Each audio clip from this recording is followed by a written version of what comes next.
Madam madam madam please madam please আমি আজকে আর কোনো ইন্টারভিউ দেব না। কিন্তু কেন দিবেন না আপা? না দেব না, কারণ হচ্ছে আমি যেটা বলবো সেটাকে আপনারা ঘুরিয়ে পেঁচিয়ে তিলকে তাল বানিয়ে তারপর একটা নিউজ করবেন। হেডলাইন পেয়ে গেছি, অনুষ্ঠান শেষে সাফা কবিরকে নিয়ে লং ড্রাইভে আরফান নিশো। না ভাই, আপনার সব কিছু আমি জানি, আপনার গ্রামের বাড়ির বিষয়ে আমি খুব একটা ভালো জানি না। এটা যদি একটু বলতেন। সেটা নিয়ে আপনি ওখানে নিজে গিয়ে ভিডিও করে আপলোড করে ভিউ কামিয়েছেন, পয়সা কামিয়েছেন, এবং শুধু আমি না, আমার 14 পুরুষ কে কে থাকে সে ব্যাপারে আপনি ইন্টারভিউ করেছেন ওখানে।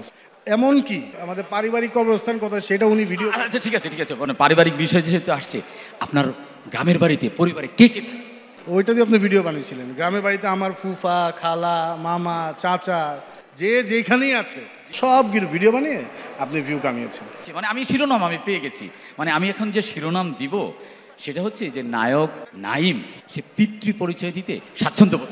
দর্শক সারিতে ওখানটায় আমরা আরেকজন সাংবাদিককে দেখতে পাচ্ছি, সম্ভবত আফরান নিশো এবং সাফা কবিরের ওখানটায়। কেমন আছেন? আপনাকে খুব সুন্দর লাগছে আপা। এই যে যেমন দেখছেন তেমন আছি। আসলে হয়েছে কি, আপনাদের পর্দাতে যে একটা কেমিস্ট্রি দেখা যায়, আমি দেখতে পাচ্ছি যে বাস্তবে আপনাদের মধ্যে কিন্তু একটা কেমিস্ট্রি চলছে। ভালো বন্ধু, ভালো কাজ করে একসঙ্গে, কেমিস্ট্রি থাকতেই পারে। কেমিস্ট্রিটা ভালোই রসায়ন গড়িয়েছে। ভাই আপনার মোবাইলটা খুব দারুণ, খুবই। কোন ব্র্যান্ডের, একটু দামটা যদি আমাদের বলতেন। ওই যে ব্র্যান্ড আর দাম নিয়ে আমি কোনো সময় কথা বলি না, মানে আমার ভাইরাল হওয়ার ইচ্ছা নাই আর জানানোর ইচ্ছা নাই। জানানোর ইচ্ছা নেই।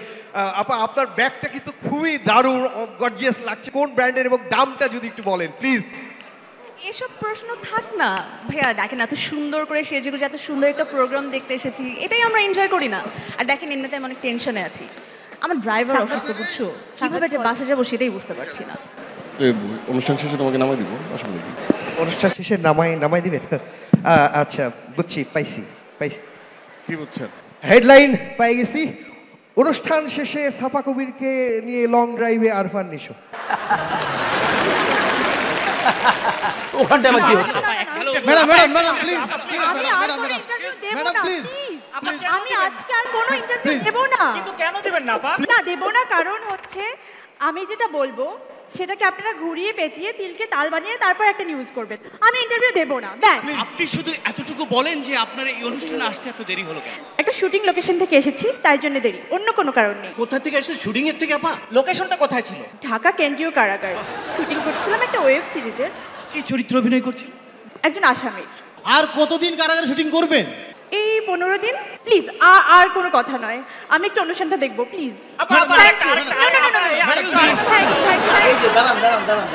আচ্ছা, এই আপনারা যে সবাই মিলে এতক্ষণ এই চিত্রনায়িকাকে প্রশ্ন করলেন, এগুলোর শিরোনাম কি দেবেন চিন্তা করেছেন? না, পাবলিক যাতে খায় সেই কথা চিন্তা করেই আমাদের একটা হেডিং দিতে হবে। আমি যে হেডিংটা করব সেটা হচ্ছে কারাগার থেকে বের হয়ে সরাসরি প্রথম আলোর অনুষ্ঠানে নায়িকা পরিমণি। আপনি বলুন। আরো 15 দিন কারাগারে থাকতে হবে নায়িকা পরিমণিকে। ঠিক আছে, অনেক ধন্যবাদ। এবারে আপনারা যেতে পারেন।